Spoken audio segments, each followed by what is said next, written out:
जय श्री कृष्णा। प्रिय दर्शक बंधु, एक बार पुनः स्वागत है आप सभी मित्रों का आपके अपने चैनल दर्पण ज्ञान गागर यूट्यूब चैनल में। प्रिय दर्शक बंधु, आज आपके लिए बहुत ही महत्वपूर्ण व ज्ञानवर्धक कहानी लेकर के हम आपके समक्ष आए हैं। इसलिए आप सभी दर्शक बंधुओं से मेरा निवेदन है, यदि आपने अभी तक हमारे चैनल दर्पण ज्ञान गागर यूट्यूब चैनल को सब्सक्राइब नहीं किया है तो प्लीज चैनल को सब्सक्राइब कर लें, वीडियो को एक लाइक कर दें, हो सके तो अपने सगे संबंधियों और मित्रों तक वीडियो को शेयर अवश्य करें। प्रिय दोस्तों, तो बने रहें बिना स्किप किए हमारी इस वीडियो के अंत तक। प्रिय दर्शक बंधुओं, कहते हैं कि जोड़ियां ऊपर वाला ही बनाता है। जिसके जैसे कर्म होते हैं उसके आधार पर ही उसे पत्नी, पुत्र, पिता, भाई बहन, हितू, रिश्तेदार और पड़ोसी मिलते हैं। पूर्व में उसने जिसके साथ जैसा किया होता है वो अपना बदला लेने के लिए उसका संबंधी व हितू रिश्तेदार बनकर उसके पास आता है। प्रिय बंधुओं, ये तो कर्म की खेती है। यहाँ हमें काटने को वही मिलता है जो कि हम बोते हैं। यदि किसी को अपनी स्त्री से दुख मिल रहा है या कोई स्त्री अपने पति से दुखी है, किसी का पुत्र निकम्मा है या कोई माता पिता अपने बच्चों को कष्ट देने वाला है, ये हमारे जीवन में तभी घटित होता है जब हमारा कोई पूर्व का अपराध होता है, अर्थात हमारे द्वारा किया हुआ कोई जघन्य पाप होता है। क्योंकि हमने अक्सर देखा है कि किसी की जोड़ी विधाता ऐसी मिला देता है जो वे अपने पूरे जीवन में एक दूसरे से कष्ट पाते हैं, कभी भी उनमें आपस में बनती नहीं है। हमेशा एक दूसरे को अपने शब्दों से, अपने कर्मों से चोट पहुंचाते रहते हैं। पूरे जीवन भर दुख, कलेश और घुटन में पड़े रहते हैं। बहुत सारी ऐसी घटनाएं देखने में आती हैं कि किसी की स्त्री ने किसी पुरुष को धोखा दे दिया, किसी स्त्री का पति उसे छोड़कर चला गया और कोई स्त्री जवानी में ही विधवा हो जाती है, किसी पुरुष की स्त्री उसे छोड़कर चली जाती है या उसका देहांत हो जाता है। बहुत से बच्चों के माँ बाप तो उन्हें छोटेपन पे ही अनाथ करके चले जाते हैं। ये सब होता तो विधाता की मर्जी से है, पर इसमें स्वयं के कर्मों का ही सारा खेल होता है। कहते हैं कि हमारे जीवन की अच्छी बुरी घटनाओं में हमारे इस जन्म के पूर्व के कर्म शामिल होते हैं। यदि कोई धर्मात्मा व्यक्ति या यूं कहिए कोई निर्दोष होकर भी दुख भोगता है तो इस बात से आप भली भांति समझ लेना उसका कोई पूर्व का कर्म खराब है। यदि कोई दोषी होकर दंड पा रहा है तो वो इसी जन्म में किए हुए अपराध का दंड भोग रहा है। प्रिय बंधुओं, भगवान न करे किसी के साथ ऐसा हो कि किसी बहन का पति जीवन भर अकेला रहने को मजबूर कर जाए या किसी की स्त्री उसे जवानी में छोड़कर चली जाए। भगवान ना करे कि किसी के बच्चे अनाथों की तरह बिन माँ बाप के जीवन जिए। प्रिय बंधुओं, बहुत दुख होता है जब कोई अपना उसे अधर में ही छोड़कर चला जाता है। एक स्त्री का जीवन बिना पति के ही जीना कितना कठिन हो जाता है, ये तो बेचारी वो बहन ही बता सकती है जिसका पति इस संसार में उसे अकेला छोड़कर चला गया है। किसी के ना रहने पर किसी का जीवन तो नहीं रुक जाता, पर उसे उसके ना होने की कमी बहुत खलती है। जीवन में बहुत कुछ देखना पड़ता है और बहुत कुछ झेलना पड़ता है जिसने उसकी कभी उम्मीद भी नहीं की होती है।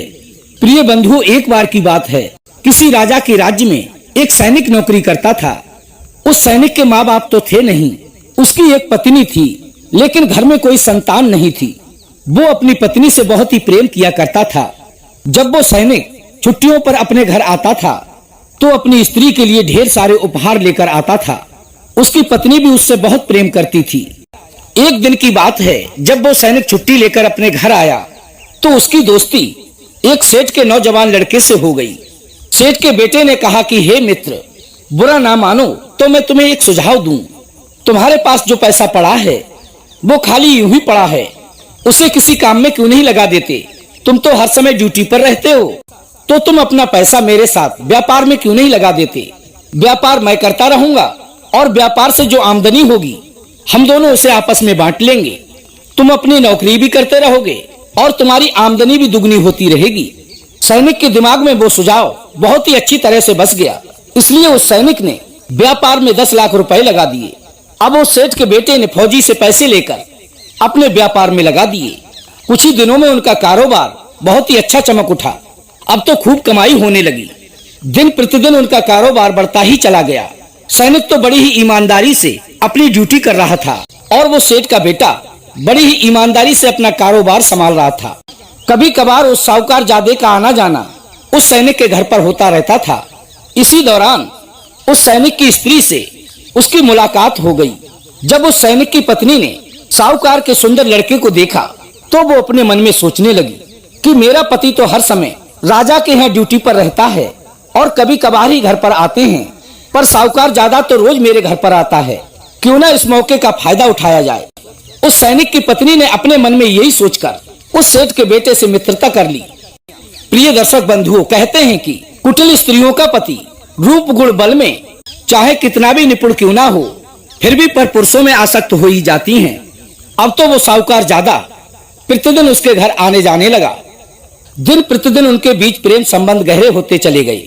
कहते भी हैं राजा, स्त्रियां, लताएं अक्सर अपने पास रहने वालों का ही आश्रय लेते हैं, वही उनके लिए सबसे प्रिय होता है।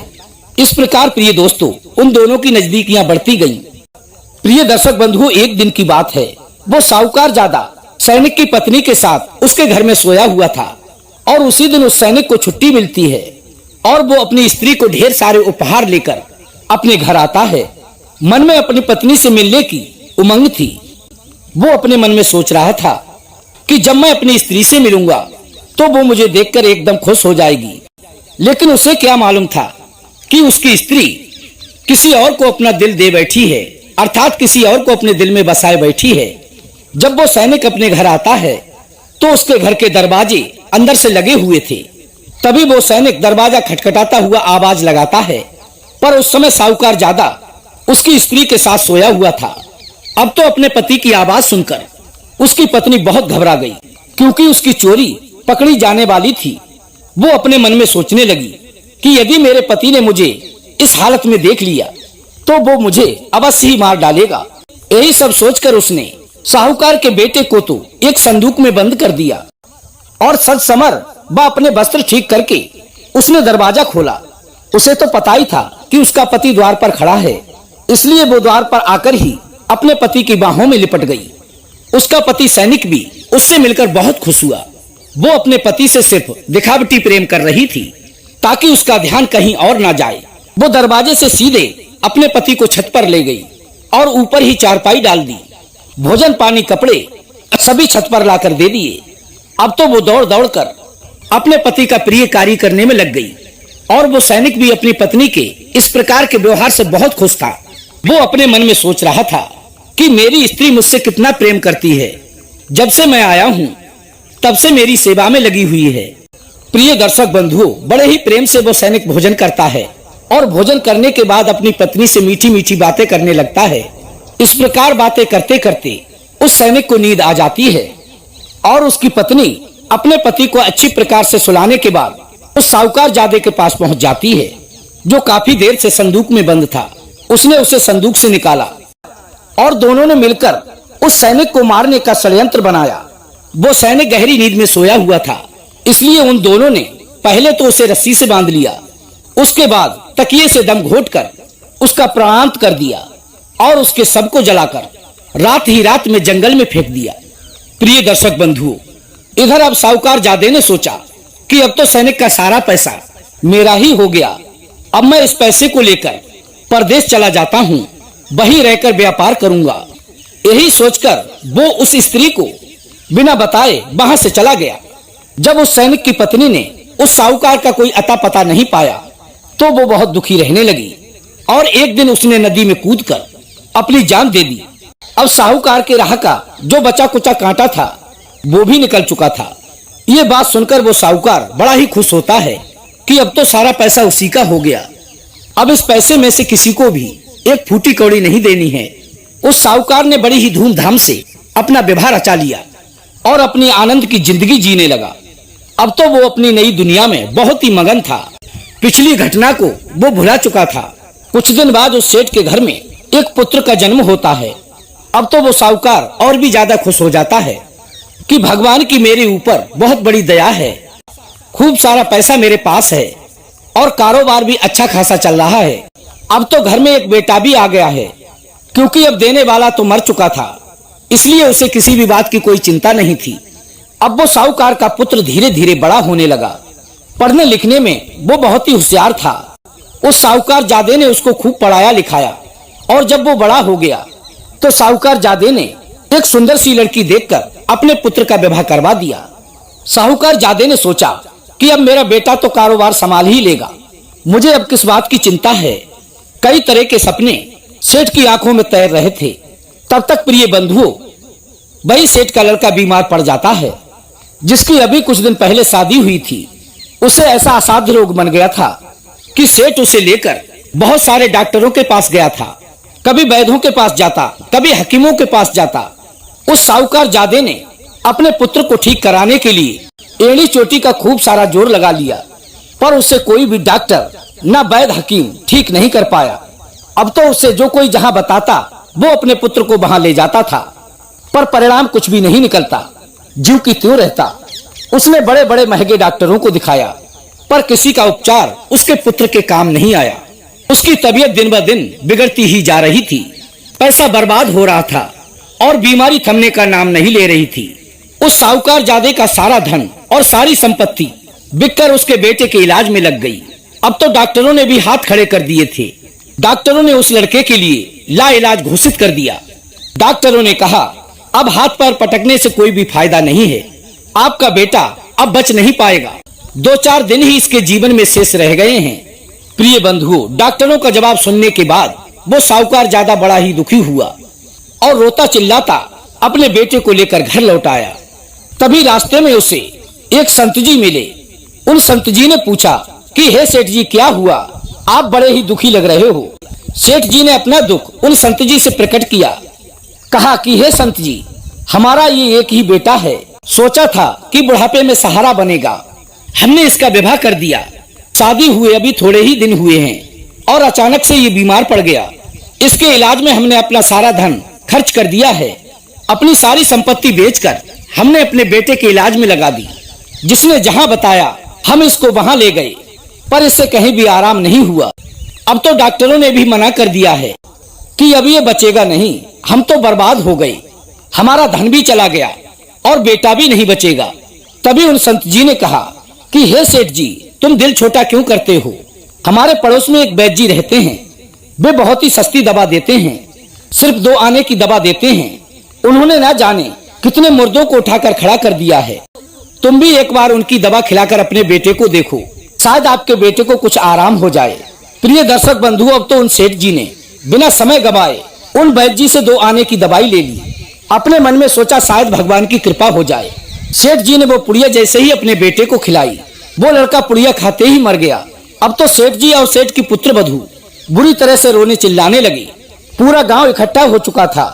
सभी कह रहे थे कि हाय, इस सेठ के साथ तो बड़ा बुरा हुआ। सेठ की और बहू रानी की तो जवानी में ही कमर टूट गई।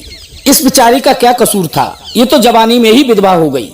प्रिय बंधुओं, सेठ ने अपनी करनी में कोई भी कसर नहीं छोड़ी थी।